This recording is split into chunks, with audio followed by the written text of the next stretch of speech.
clogged TV. Beyond the policy.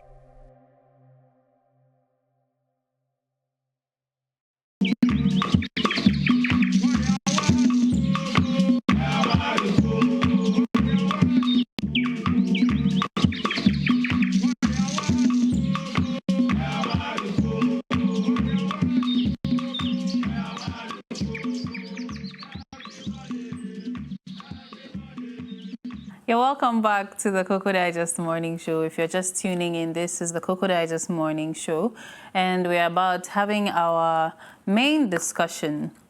So some weeks ago, we spoke with an optometrist here, and we promised you a part 2.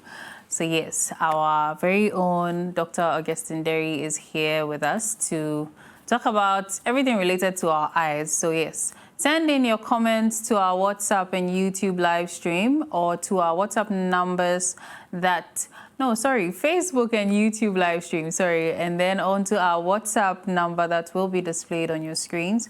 Along the line, the phone lines will be opened for you to also call and ask your questions. So let's get acquainted with Dr. Derry. Hello, good morning. Good morning again. Yes, thank you so much for joining us this morning. And last time we were talking about the challenges in the optometric field. We learned a little bit. So if you can give us a brief recap. Okay. Yeah, I remember the last time we spoke a lot. We talked about how optometrists are eye care practitioners, primary eye care practitioners who examine, diagnose, treat, dispense spectacles, and also therapy for people to help them with their sight or their eye, and then their vision. Yeah, there's the eye, and then there's the vision, how the eye works. And then we talked about how, optometrists were working collaboratively with other members of the eye care field. You know, in the field of eye care, we have opticians, we have ophthalmologists, we have ophthalmic nurses, and other related professions that help us to make a good impact in the eye care field, and their input is invaluable to how eye care should move. Okay, so we also spoke about the fact that there are several challenges, which of course some would include the access to eye care, where we don't have a lot of optometrists in certain areas, and which could also be ameliorated by the posting of optometrists. Apart from that, then we have where government or stakeholders should also be a little up and doing when it comes to equipping these centers, because there's places where you have doctors, but they are not well equipped, and with that they cannot give much service. Yeah, if you look at the distribution, unfortunately, government is not really employing the majority of optometrists we have. We have about 20% of optometrists in the government sector. Okay, let me add what we call the quasi-government, the mission hospitals, we call them the CHAG. They're about another 10%. So if you combine those, make all that government, maybe 30%. But majority are in private practice. Over 50% of optometrists are in private practice. And that is a bit worrying sometimes, because, in private practice, sometimes you would have to think about how the eye clinic can survive, or, so you cannot really reduce price as much to get too many people, or else you run at a loss. Yeah, so, yeah. So I think my first question for today would be about the glasses. Okay. So why are they so expensive? What causes that to happen? Okay. So let me tackle this, straightforward. When you say expensive, I wouldn't know what you are comparing to, first of all.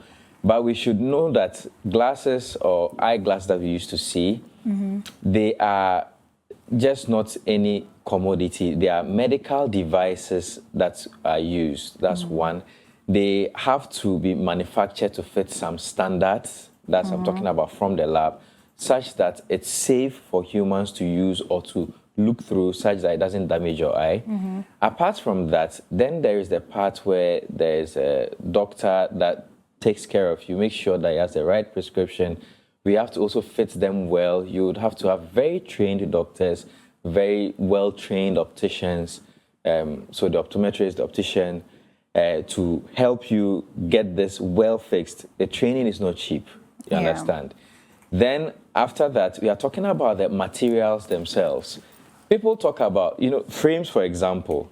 Somebody will say, oh, when I go to the eye clinic, I buy this frame for this amount. I see a similar one on the market. Yes, 50 cedis. 30 cedis. Yes. I mean, it looks similar.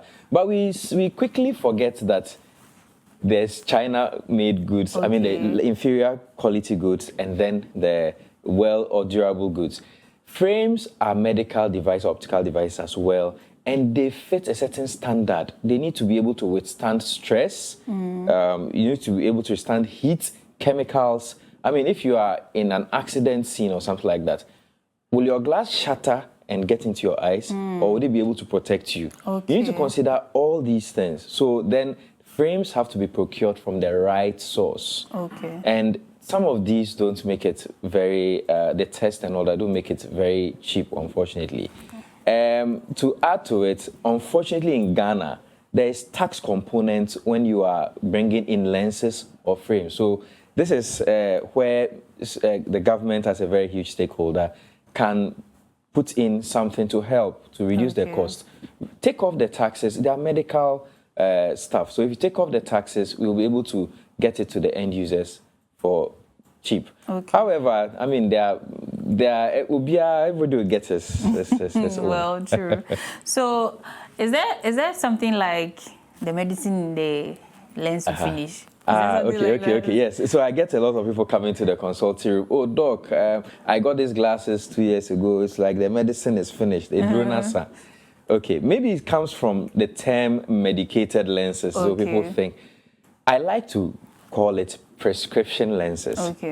There is no medicine like paracetamol, aspirin, or something sprinkled on the glasses. No, I'm clearing it here. Right and for. What happens is that the lenses are made to a certain specific shape, such that it will bend light in a way that will help you, the individual, to see well. So they are prescription or custom made for you. So over time, as you grow, things may change in your eye, diseases and all of that, and or normal growth.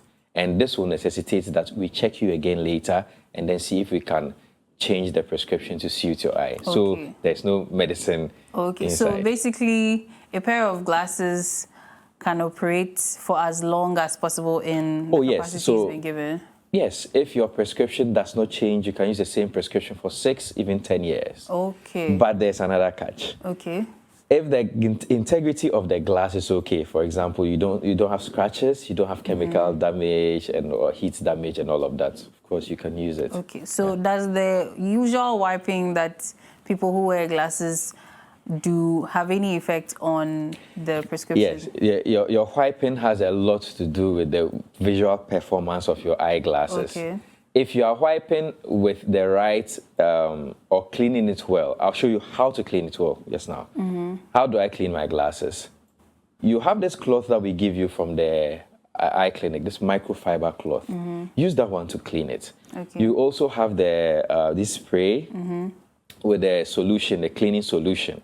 You can use that. Some people have lens wipes. What I typically would like, personally, is that wash it with water, running water, and soap. Please, the soap, you can use liquid soap. You can use bar soap, your hand. Do not use detergent. Do not use the harsh ones, Parazone. No, that will destroy it. Just normal rinsing with soap and then the soft cloth. Don't use your handkerchief. Don't use your cloth. Don't use your singlet or your underwear or anything, your shirt to clean it. You will scratch the surface irreversibly. So let's go quickly then into our myths and misconceptions. So the very first one is Apollo that I know of. Yes. What is Apollo? Why do we hear that if someone has Apollo and you look at the person, you will get some? So what is Apollo? Simply put, Apollo is a viral infection. Apollo is called technically acute hemorrhagic conjunctivitis. Okay. It simply means that, let me use the symptoms. You have redness, sudden redness, pain, sensitivity to light, foreign body sensation, sorry, meaning that you would feel like there is some sand or gritty feeling in your eye, and then there's tearing and all of that. That's basically, it's viral, mostly the adenoviruses. Okay. Yes, and when it occurs, man, it's a very uncomfortable feeling. It can easily be transmitted from one person to the other. How? Okay, by contact. Okay. So contact or droplet. So if you have Apollo, okay, let me not use you. Someone has Apollo and the person touches maybe this eye model here. He's been touching his eye because it's uncomfortable. He has the microorganisms on his hands. He touches this. I also go to hold it, and then I feel something in my eye. Yeah. Yes, I'll get it straight forward. Within a few days, incubation takes place. Then, boom, one day I sleep, I wake up. The day before I was fine. The next morning, I have Apollo. Apollo does not, it's not looking. I usually say it doesn't connect by Wi-Fi or Bluetooth. It has to be contact. Okay, so with, there's also this, I don't know, it's a plant. I think it's, it looks like kapok, but it's not kapok. Some people also call it dandelion. Sometimes, I think in the dry season especially, it's white. So the wind blows it. They say it also causes conjunctivitis. Is that true? So is this is a seed with this white fluffy body that sometimes floats around? Well, what I know from our literature is that pollen can cause some sort of conjunctivitis, and that's more like allergic conjunctivitis, especially in certain seasons for some people, the pollen from plants and all of that. But that big one, I cannot really say, no. But then dust or certain particles carrying these microorganisms, they get into your eye, yes, you can get infected through that. Or aerosol. So, but it seems as though for conjunctivitis, there's usually a season where literally all the kids and their parents are getting it. And I think, I don't know if I've heard that it's also related to fecal matter. Is that true? Okay, so when we say conjunctivitis, it's a whole lot. There are different kinds of conjunctivitis. But before we make it sound so mysterious, what is conjunctivitis, first of all? Conjunctivitis is basically an inflammation of your conjunctiva. What is your conjunctiva? So if I use the eye model again, so in front, just around the eye, the white part of the eye, we have a transparent membrane over that white part of the eye, not the middle. That's what is called the conjunctiva. Simple. That same membrane runs in the inner part of the upper and lower eyelid. So because of that membrane, things cannot go inside to the back of your eye. It blocks it. So when this membrane gets irritated, it's called conjunctivitis. We have allergic conjunctivitis. That's caused by allergy. You are hypersensitive, or let me say it in a Ghanaian parlance, your body doesn't collect. Your body does not really like certain irritants. You are hypersensitive to them. It gets in contact with your eye, and then the reaction starts. That's allergic conjunctivitis. We have bacterial conjunctivitis. That's another kind of conjunctivitis where certain bacteria, infection would cause your eye. Lots of times you see a lot of discharge, sticky discharge coming off of your eye. Children will sleep, wake up, and then their eyes are stuck. Typically those are bacterial in origin. We also have the viral ones like Apollo. So the Apollo is the one that usually in certain seasons will spread like wildfire. So you would have one child, all you need is one child that goes to school and spreads it out to the rest of the children who go home and continue the service of spreading. So I usually would recommend that encourage children to wash their hands a lot. In school, tell them when they go on breaks, they come from break to their class, they should wash their hands before they enter their class. When they come home from school, wash their hands. Even you go to work, you come back, also wash your hands. Make it a habit to make frequent hand wash. That would really break some of the transmission pathways. Okay. Yeah, for Apollo. So sometimes with conjunctivitis or because of parents and their little kids, what are the medications prescribed? This is not to let you do self-medication. Well, of course, I will not mention any specific medications because, trust me, people really love to do lots of self-medication. And let me say this. Self-medication is one of the reasons why drugs are getting more expensive day by day because, for example, there's antibiotic or antibacterial resistance that we have. People take antibiotics. They don't take the full course. They take it for wrong reasons. Then the microbes become very used to the drugs that we are giving them. So when we are giving the drugs, they don't work anymore. So we have to go back, do more research, more money, come back, give more medication. And this just increases the cost. Imagine there comes a time that we are not able to get antibiotics or antibacterials. We will die. So, yes, typically these are, we have eye drops that we give, but I'll just summarize it to say, see optometrist. Yes, see optometrist. Thank you so much. Yeah. So there's usually this tube one. Yes. Then they will paint your whole eye. You go to school, your eyes are shining. Yeah. How does that work? Okay, so those are usually the ointments. There are different kinds of eye preparations, okay? We have eye drops, which are usually even the eye drops, you have solution suspensions. I mean, eye drops, you put it on your eye, water form. We have the ointments. The ointments are like the tube, somebody will say toothpaste, some describe it like that. We also have injections. Okay. Yeah. So you take injections so do they inject the eye? Yes, the eyes can be injected. Hey. Wow. I get this reaction every time. Yes, the eyes can be injected. I mean, any part of your body basically can receive an injection. But the eye is like sensitive. Why would you want to put a needle? What are you? There are times when there is an infection and somebody may lose his eye. Okay. And we need high concentrations of a drug at a site as soon as possible. Okay. The drop may not dissolve much. So you may give a drop, but you give the injection. Okay. So back to the ointment. Ointments are designed such that they give slow release of the drug over a long period of time. So typically, we would normally give such ointments for people when they are going to sleep.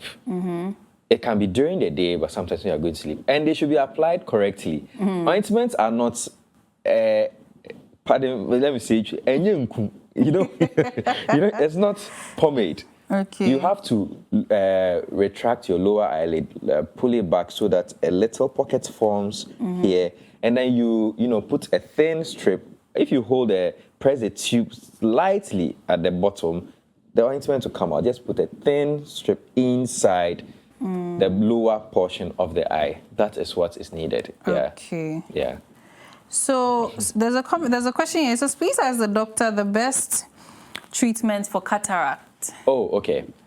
The best treatment, you said best, for cataract is surgery. Surgery. Yes. Okay. I need to expound a little here. Normally when we talk about surgery, there are lots of people that say, hey, as for your eyes, they are very precious. Don't let any knife touch your eye or else your eyes would never be the same again.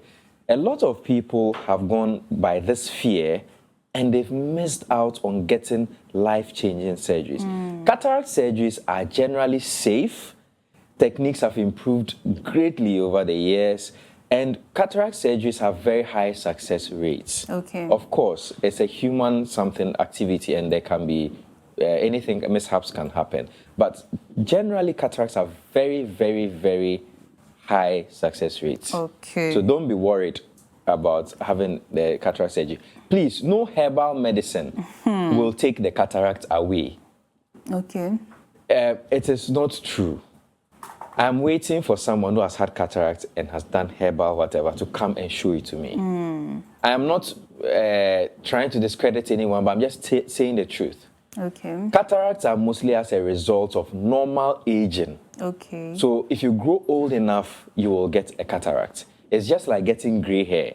So if someone can cure gray hair, then maybe he can cure cataract. Well, that's... Okay. So what are myths are there about the eye?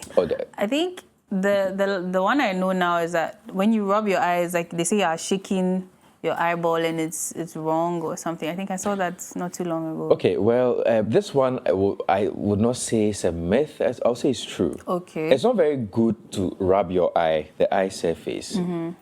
Just imagine your skin. If you keep scratching yourself, at a point in time, you are going to get a sore. It's going to become sore.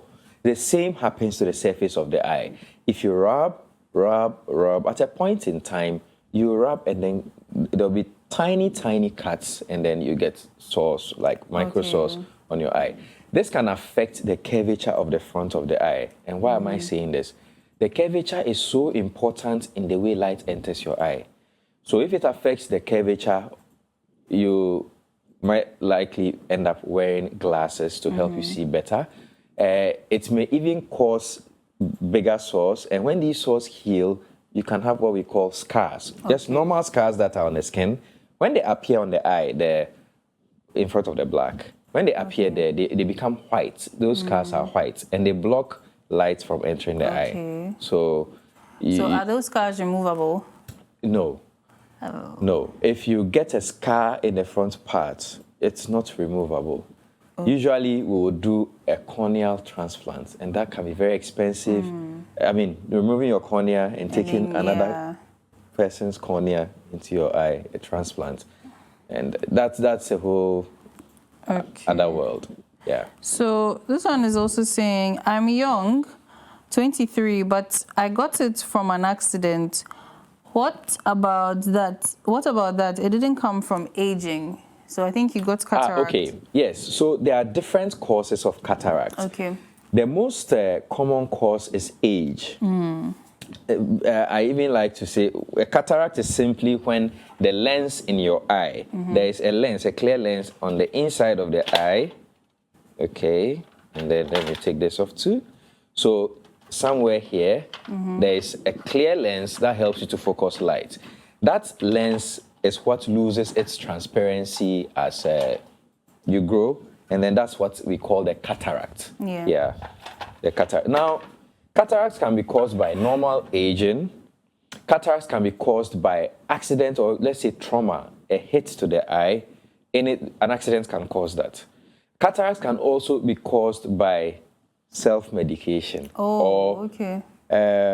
Let me just say medication. So if you use certain medications for a long period unsupervised, you can get cataracts. Sometimes there are unfortunate complications of medications. Okay. It can also be caused by several, like some diseases like diabetes. Cataracts can cause that. There are many other less common causes. Yeah, but let's try and focus on the accident. How exactly what's the cause and effect? Okay, so you have sequence. The eyeball, and in the eyeball is the lens. The lens is made up of protein crystalline material, and this material is arranged in a very specific sequence such that light can pass through easily, just like it passes through a glass. Now, when an accident occurs, there's a hit to the eyeball and it hits this lens, it can affect the crystalline, the positioning of these crystals or the structure of the lens.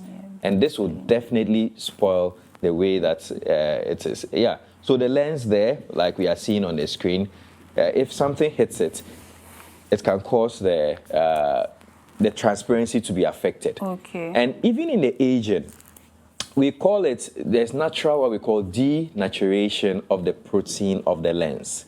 So as you are growing, let's use the egg, normal chicken egg. There is the yolk. I'm not talking about the yolk. I'm talking about the white of the egg. Yeah. You see, the white of the egg is very transparent. It's just like the lens in the eye. Okay. So as you grow, it's as though you are cooking the white slowly. Okay. So at the point it becomes, yes, exactly. That's just how a similar process occurs in the eye, and the lens becomes denatured. Okay. So now we have the. Yes, I remember this from school. The far-sighted and nearsightedness, convex and concave, something. Yes. But we are about to go for a break, so maybe when we come back, then we will talk about the convex and concave things. Yes, I remember my integrated size. Yes, this is the KOKO Digest Morning Show main discussion. We are discussing everything related to our eyes, especially the myths and facts. And so don't forget to send in your questions and your comments to our WhatsApp number displayed on your screen. You can join us via our Facebook and YouTube live stream, or you can also join us while at home from your TV sets at home. We will be right back from this break.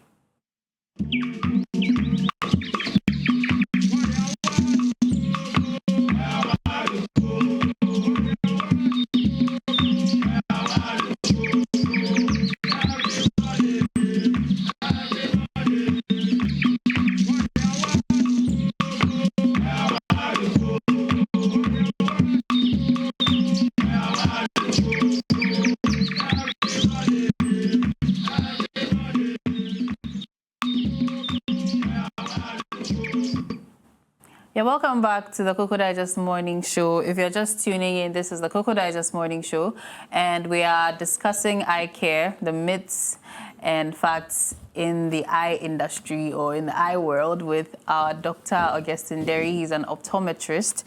And so, yes, back to the myths. They say Gary can spoil your eye. Yeah. How true is that? Sorry. Yeah, so I am sure lots of people are really glued to hear what I have to say about Gary. Well, Especially Gary, the boys in Clock TV, yes. yeah, so Gary does not spoil or affect your vision. No, it is okay to eat Gary. However, I'll make some comments. You see, the concern with Gary, I mean, I'm looking through all the research. Eating Gary is not a problem, but then the concern with Gary is that, you know, Gary is made from cassava, and cassava has some, this thing has just gone off my head right now. Cyanide or starch? Thank you. Cyanide, yes. So the cassava has naturally occurring cyanide inside. And so, I mean, you would think that, okay, cyanide can have some effect on the eye and even the body. It has several health complications if it's eaten in certain quantities over a period of time, a long period of time. But then with the preparation of Gary, most of the cyanide is taken out. Yes, but there's still some left. It's generally safe. Okay. It's very safe to eat. I eat Gary. I'm just saying it so that, yeah, so everyone should, I mean, feels free to eat Gary. The issue here is this. To see well, you need good nutrition, a good balanced diet. And I am sure that if anybody has really had eye problems, if he's eating too much Gary, he's probably not eating well. And so he's missing other nutrients that the eye needs to see properly. So you can eat Gary, but keep a balanced diet. Moderation. Yeah. Clock TV squad, the boys want it. So what about this thing that goes around that they said the eye is not a solid, it's a set of fluids or a ball of fluids. Is that true? Let me show you solid. So this is the eyeball. These are muscles attached to the eyeball. Around the eye, all this is solid. In front here is a membrane called the cornea. And then, let me open again the eye model. But then, there are two kinds of fluids in the eye. In the front, we have the aqueous humor. And then around here is another lot of fluids called the vitreous humor. Those are about the two liquids in the eye. The rest is pretty solid. So what is the eye? Is it a muscle?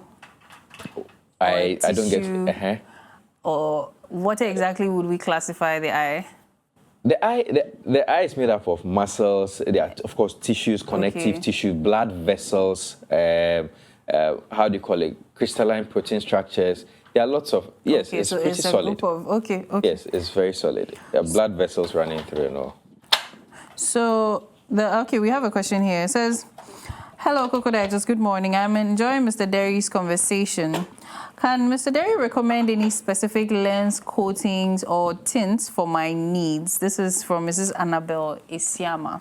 Okay, so thanks for the question. So what are lens coatings? You have the lens, so I'm wearing a lens. But then we have other treatments that we can add to the lens. There are treatments and there are coatings. Some of the treatments can be like the photochromic treatment, so that in the presence of photos, which is Greek for light, the lens acquires a chrome or a color. You remember when Google went chrome, it became colorful. So photochromic. So the photochromic, when you go out in the sun, it can absorb some of the sunlight that your eye doesn't really need, and then give you what you need. Then we have treatments for the surface like anti-reflective coating. We have the blue light coating. We have several other coatings that anti-glare. That we put on the lenses. A coating will depend on what you are going to do or what your needs are. So it will be very difficult for me to just say it off air. So it will be better that you take your needs to an optometrist for an examination, or if there are specific needs, then we can advise accordingly. Okay, so that even brings me to the whole thing about this blue light thing. Can you shed some light on the blue light? Okay, so yes, there's a lot of blue light glasses, computer glasses. Let's put it this way. Light is a combination of different wavelengths or different colors. The white light that we see, white is a combination of all the colors of light. So like we have the rainbow, red, orange, yellow, some read over your geography. Yes, all those colors, they are different kinds of light. And each color represents a certain wavelength. Some energy. So the red, like low energy light, is warm all the way to the violet blue range. When it's getting there, then the energy of the light increases. Such light can easily fatigue the eyes. Some of those lights, like even when we go after the visible light, you get into the ultraviolet range and all, they can harm the eyes if you have them too much into your eye. So blue light is light that is high energy, that can easily fatigue your eyes. That we can typically find in the environment, but which is cool. Especially Trotro. Trotro, yes. I'm wondering where you are. No, but, they have, we have one here. So the bulbs, some of them are blue. The same kind. Yes, the same is blue light, but the kind of blue light that I'm talking about, more in the environment. Yes, that's blue light, so it's blue light. It is blue.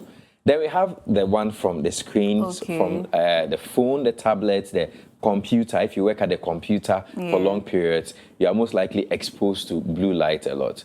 This can actually fatigue your eye easily. You may start to see blur for short periods, you'll be blinking, or you start to make mistakes, may even get headaches. So what we advise usually is that you should we have certain coatings that can bounce off some of this blue light. When you wear the glasses, it will deflect the blue light so that you see comfortably. Certain devices also have, settings that can make it more comfortable for you. But then, let me clear this. Blue light, I haven't seen any research that shows that the blue light that we see will create any permanent damage to your eye. But then it can reduce your productivity at work. So we have a question here. Then we go back to the convex and the concave lens. So this one says, how can I tell if my 10-month-old is having trouble seeing? 10 months. There are certain visual milestones that we expect to see for every stage of development. A child is born, the child doesn't see everything clearly. No.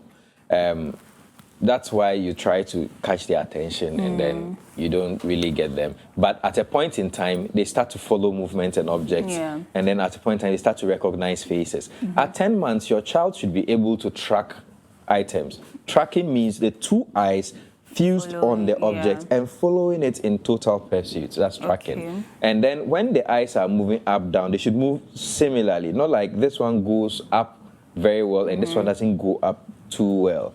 If your child is not really, say, you make a movement and your child doesn't seem to have attention or pick attention, perhaps your child has the problem. If your child has a deviating eye, your child probably has an eye problem. A less common one, less common.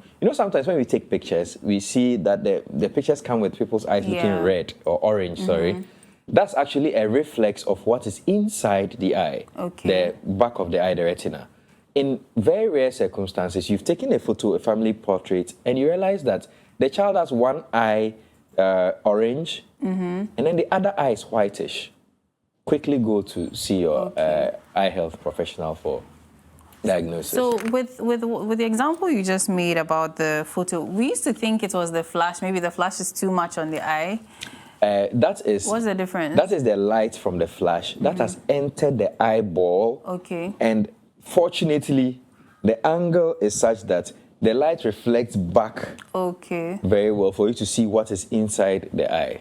So it's not just it's actually a reflection of the inside of the eye. So which one would we say is normal? But because you mentioned maybe one is orange and then one is white. It should be bright orange. Bright orange. Yes, like you see in the photos. Okay. Very orange. That's very normal. Okay. Yes. Yes. The one that is looking like the Dracula or something.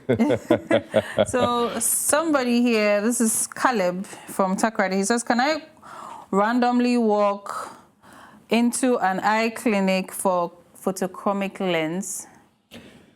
You can, but again, I ask, why do you want photochromic lens? And this leads me to a conversation that I had yesterday with a neighbor. See, there are certain kinds of individuals who love to wear sunglasses.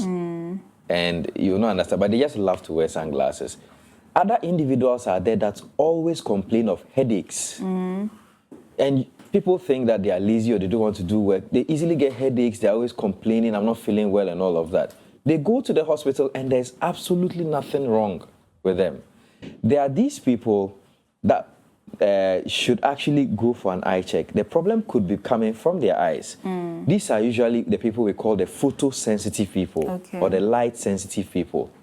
These people, when they walk in the sun, they squint their eyes a bit. If they go for an outdoor event, by the time they come back, they have headaches. Have a headache, And I'm sure there are some listening to that really relate. So such people, most of the time, it's because your tolerance for light is a little low, just like somebody's tolerance for pepper is low. Yes, there's really nothing wrong with you, but your tolerance, you prefer the light in the room off when you are sitting in the house. Please go see your optometrist and let him examine you. He give you a lens. Photochromic lenses are good for this as well, very good. The headaches usually disappear or they reduce the barest minimum. Okay, so the questions seem to be coming now. We are coming to learn convex and concave lens. So this one says, can you recommend eye exercises or habits to improve my vision at my age of 67 years? Oh, I see. So this is one of the misconceptions. Someone will ask, can eye exercises improve my eyesight? What are eye exercises? Oh, there are some exercises that we can do. Like, for example, maybe a pen or a tip of something, you look at it, bring it close, go back, bring it close, or go back, go this way, left, right. These are exercises that we do with our eyes. I personally have not really seen benefit for eye exercises, actually, in improving vision. I'm walking carefully, so follow me carefully. However, there are certain cases where we have people who have, say, convergence insufficiency. This is a problem where, when things are close, our eyeballs have to actually come this way a bit to focus on it. So some people have a problem in converging. There's insufficiency in the strength of the eye muscle that pulls the eyes inward. So for that, exercises have shown to really improve. But for the vision itself, I haven't really seen anything like that. Okay. So let's go to our convex and then the concave lens, the nearsightedness. You must be excited about this part. I remember it from school very vaguely, so to jog my memory a little. So let's have the image displayed so that our doctor can explain the nearsightedness and the farsightedness to us. So I know nearsighted is myopia. What's the name for the farsighted one? Hypermetropia, or hyperopia. So you can say hypermetropia or hyperopia. Okay, so we have the image here. Yeah. Okay, so what you don't know and you are just seeing now is emetropia. Okay. What is emetropia? Where you are seeing where light comes from far like you are seeing in the diagram, the very first eye, the normal eye, and then enters your eye, and then the lens, which is the deeper blue, focuses it well at the back, sharp focus, so you don't have a problem.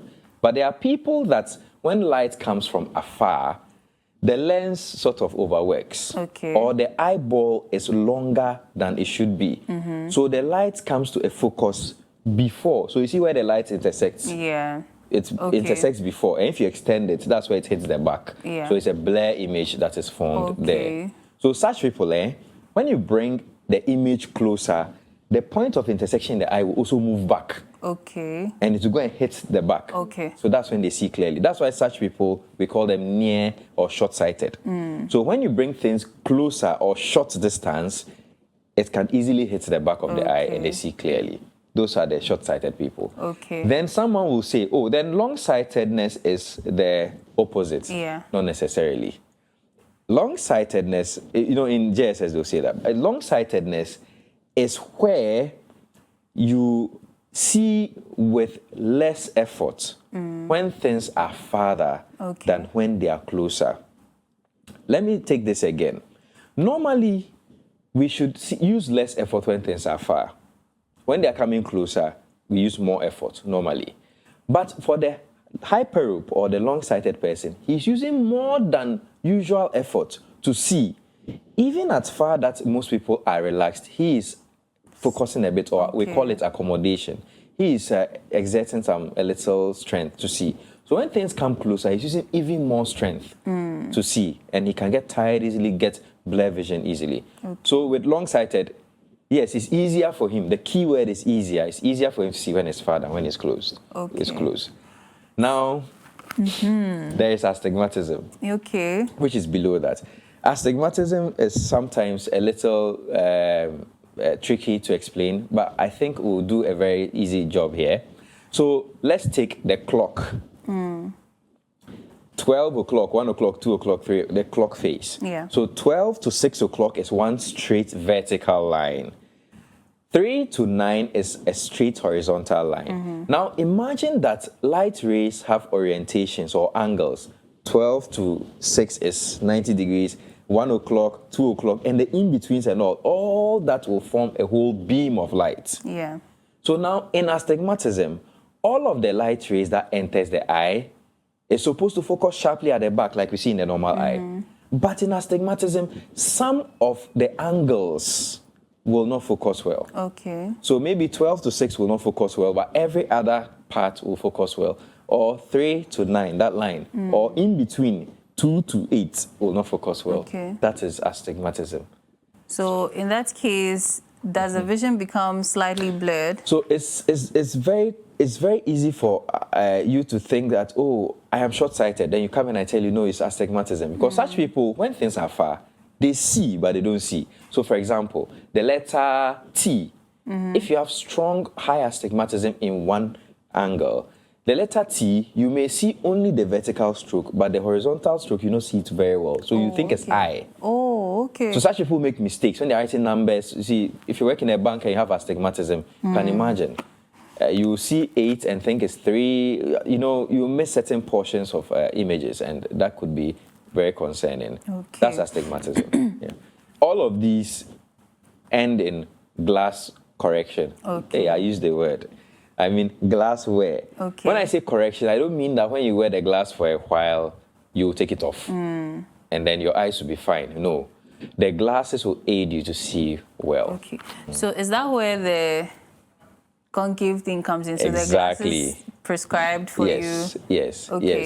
So this is where the concave and convex will come into place. Concave means that there is a cave. Means that the glass is thick at the edges, but it is thinner in the middle. So, I thought the image... Do we have an image? So let me use the convex first. So the convex is like this. The middle it bulges out, but the concave, it goes like this. Convex lenses are used when we are trying to help people with long-sightedness.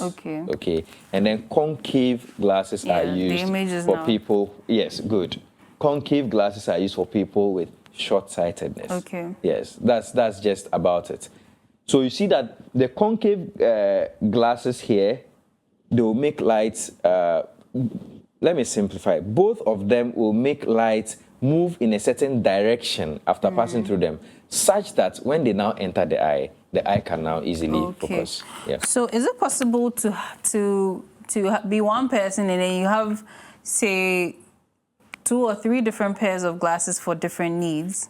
Because I think my mother has reading glasses. Okay. Both parents actually, they have reading glasses. They are fairly old. Yeah. They have reading glasses and then general moving about glasses. That is possible because we have different demands at different points. Let me explain. So there's someone who maybe likes to read a lot and books, is using books and all that, papers, documents. Such person, reading glasses typically help very much. There's another person who wants to optimize his vision, he's a driver, seeing far. There's another person that maybe uses the computer. However, we have glasses that can combine all these. But there's someone who does not want to be wearing glasses all the time. He wants it for a specific need. Yes, we can get glasses for that. Okay. While saying this, I've mentioned there's short-sightedness, the long-sightedness, and all that. Yeah. Such people, we call all those things I've mentioned refractive errors. Okay. There's one other thing we call presbyopia. That one has to do with age. Okay. You go to a certain point and then reading or seeing tiny things becomes a bit difficult. That one we give you glasses for reading. Okay. Or for near work. That's a normal aging. Okay. So if you already wear glasses and then you get to that age, like 40 and above, where you need something for the clothes, we will have to give you a different pair of glasses. That's one option.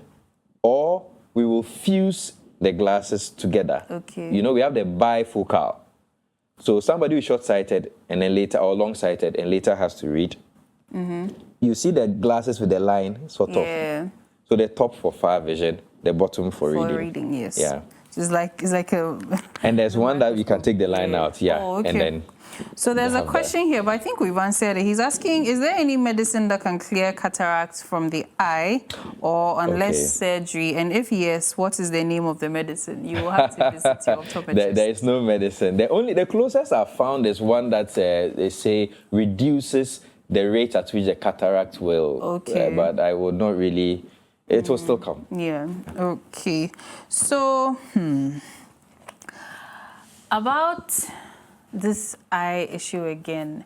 Yes. When sometimes they say our eyes are connected to our nose and ears, or something. They call it nose and throat. Okay. Yes. So how does all of that come together to function? And because some of us, we get allergies, it's a nasal or sinus issue, then the eyes are tearing up, the eyes are itchy. How does all of that work? Okay, so the eye is not an instrument that's in isolation. Okay. The eye sits in the socket, a skeleton, has skeletal support. Now, when we check the skeleton in the skull, there are certain holes that we call sinuses, and these holes connect to the nose, connect to the other parts of the skull. That's where the connection typically takes place. So if you have infection or an infection, a viral infection, an allergy, something like that, you realize that when you have a cold, you feel like your head is thick. It's because mucus has gone through and blocked all those sinuses. This is to help prevent some of the bacteria and the virus or whatever from going to the other. It's actually a body response to try and prevent that. So if you have an infection, the nose, you can gradually have it somehow getting to affect the eyes and all of that. Yeah. Okay. Because sometimes when they put the eye drop in there, for some reason you're able to taste it. Yes. Okay. Let me do that quickly. There are these small holes at the very corner of the eye, lacrimal punctate. Very small, 2 holes here at the corner. That's why when you blink, your eye is always teary, but water doesn't come unless you start, more water, more than enough that can enter. Those holes connect directly to the nose. Okay. So that's why when you breathe out, it is moist. It's because you have input from the eyes. Oh, okay. So if you put in an eye drop and you are tasting it, it's because it's going to the nose and in the back of the throat. What you can do, should I say it? Of course. So what you can do, after you drop put the eye drops there, pinch the corner Okay. of your nose here. Pinch it for maybe like 30 seconds or so. Close your eyes, pinch it. Just apply slight pressure for a while. That's all. So you won't feel it No, you're not feeling anymore. it. Yeah, because you're blocking Okay. eye drop from entry. All right. So they tell us that, okay, even when COVID came, yes, Yeah. they said you can even get COVID through the eye. Was that true? Definitely. How? So I think what they used to tell us was that, yes, the washing of hands and you may pick up the virus and then... So Think when about it enters this. into your eye, will it damage the eye? No, think about all that we've just said. COVID is a virus. Again, the virus is, COVID is a virus. Imagine that I touch an infected surface, and then my eyes itch or something, an insect falls mine, and then I give a generous rub. It mixes up with my tears. It quickly goes in here. You get it? Okay. The nose. And remember the sinuses. It's so easy. Yeah. So easy. So it will not do. So is it that it will not do anything to the eye where it can cause some glaucoma or cataract for you? Okay. For now, what we've seen clinically, no, you don't really. I don't really see anything. People have had COVID and they are fine. Their eyes are still fine. Of course, you can get the redness of the eye. I mean, the reaction of the eye. You can get some conjunctivitis as a result of it. Okay. But then to say damage the retina, that may be in extreme cases, but I've not really seen anything like that. Yeah. So to my last question, then we wrap up. Yeah.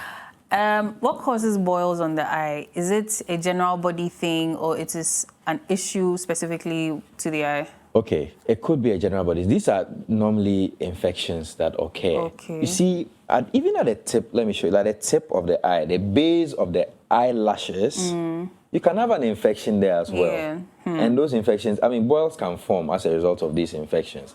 There are other times where these things that cause, this secretes the oily part of the tears, can have a blockage. Okay. And so where would a blockage come from? For those of us who have to use makeup and lashes, it's understandable. But for the everyday person who... No, our hands are always going to our eyes all the time. And the eyelashes are there to also trap dust and germs and all of that. Well, eventually, it could even get to your eye. Okay. That's why sometimes I advise that people wash their face. Yeah, just general eye face wash. So there are some people that have this... Oh, I've forgotten the name.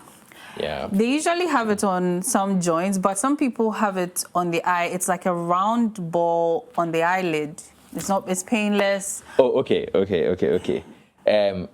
guess what you're saying. Yeah. There are different kinds of growths on the eye. Common among them, we have what we call the stye. We have what we call the calasion. Calasions are usually painless. Okay. If you have a stye or a calasion, stye can be painful. First of all, if you have a growth, one of the things you can start off with is by doing what we call the warm compress. Okay. So you have warm water, clean towel, put the towel in, squeeze it, and then apply heat to it to help, should I say, soften it and get it to drain and all that. But there are some that can be stubborn, very stubborn. You may have to come to the clinic, we give you medication. There are some that don't even respond well to medication, and we may have to make an incision. And then take it off. Yeah, remove it. Okay. So at what point? Okay, this one says, "Thank you for this conversation. The doctor has solved my problem." You're welcome. I see. I'm glad to hear. This one says, "Is the cataract surgery done in Ghana?" Oh, there are so many cataract surgeries done. Look, let me tell you, our eye surgeons are good. Okay. Of course, the different skills, but cataract surgeries, do not be afraid for cataract surgeries. If you have any questions when you approach your doctor, ask. Okay. Ask. It's unfortunate that some cataract surgeries don't go as planned, and you pardon us, we are human. But most surgeries are very, very successful. Okay, yes. So the eye surgeons are different from the optometrists and ophthalmologists and opticians? The ophthalmologists are the surgeons. They are the surgeons. Yes. Okay, yeah. Okay. Yeah, so at what point does the growth, that round ball thing, become a problem? Because some people, they are able to still function properly Yeah. No issues. Depending on what the growth is, and if the growth is still continuing. Okay. There are some growths that are, we call it's benign. It's just there. It won't do anything. So if you don't mind the cosmetics of it and it's just there, you can just leave it and not do anything about it. But there are some that can grow bigger, and hopefully it's not cancerous or anything like that. We may have to take a look. But all in all, it is best you let your optometrist take a look at it. Okay. And then if there's a need to escalate it or do anything about it, then we do. Okay. If it's nothing, we tell you. Okay. So I wanted to ask about tattooing the eye, but I don't know how to frame the question. Okay. Is it dangerous? Tattooing the eye can be dangerous. Okay. Tattoo in general, tattoos. Yeah, even some, you know where I'm going. You know the eyelash, the eyebrows. You do these permanent ones. They're actually tattoos. Okay. They are not very helpful. If you are thinking about it, in my opinion, professional opinion, I cannot stop you, but I would advise you against it. Okay. No, So quickly, can cause cancer anyway. If you can give us a small remedy, like one of the more generic remedies as to when something happens to your eye, the very first aid you can adopt, if you can give us that quickly. Okay, so what can I use? If something falls into your eye, let's say for that, don't rush to your friend and let him open your eye and blow. You don't know how many bacteria are in your friend's eye that he's blowing into your eye. Don't do that. Rather, get your eye under running water. Okay. And then rinse your eye. Or if you get a bowl of water, put your eye in. The same applies for if you have any chemical spillage or, spray any chemical that gets into your eye. Make sure, especially if it's a very strong chemical, please before you think of coming to the doctor, run your eye under running water for like 10-15 minutes continuously. Okay. Get it to take all that off. If something pierces the eye, don't take it off yourself. Take it to the eye health facility. You take to your optometrist, your ophthalmologist, and let us handle it. Do not do it yourself. What about breast milk? Breast milk is meant for babies. Yeah. Don't use breast milk in your eyes. Okay. Do not. So you heard it here. You heard it all here from our optometrist, Dr. Augustine Derry, and he has educated us extensively on some of the myths and, of course, the practices. So I'm hoping that as you've learned today, from today, you won't indulge in certain things like using breast milk to try and flush out any foreign bodies in your eyes. So right before we wrap up, if you can give us any closing remarks, and maybe next time what you'll come and teach us. Okay. Well, your eye is the window to your body. And if you treat your eyes well, you should have a good life.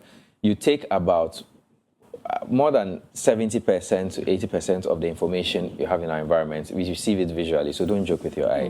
Make it a point to make a yearly exam at the eye hospital. Okay. Now, if anyone would want to, you could also follow. Yes. You can follow me. I'm on Instagram, August Derry, the month August and Derry together. August Derry, you can follow. On TikTok, same August Derry. On Facebook, Augustine Derry. Okay. I work at Third Eye Care Vision Center. You may want to maybe schedule an appointment. You can decide to call. I'll give you a number to call. 0245 938389. 0245 938389. Perhaps the next time we come, we may look at one disease, maybe glaucoma. Okay. Something. We will take a good in-depth view at it.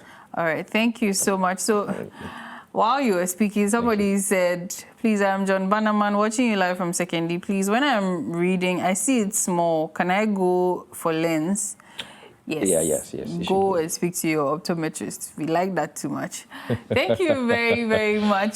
Thank you, Doc. And you're welcome. A big thank you to you, to our cherished viewers. Thank you so much for staying here with us throughout from 6 a.m. till now. A big thank you to our management, our production team, everybody that joined hands to make the show a success as always. A big thank you to our sponsors. A big thank you again to everybody here. And we would like to say that as you go through your day, please spread positivity. You can achieve your dreams if you have the courage. That is what today's quote says. So as you go through your day, meditate on that, spread positivity, keep that beautiful smile on your face. And we will see you again bright and early on Thursday morning. Do have an amazing week ahead.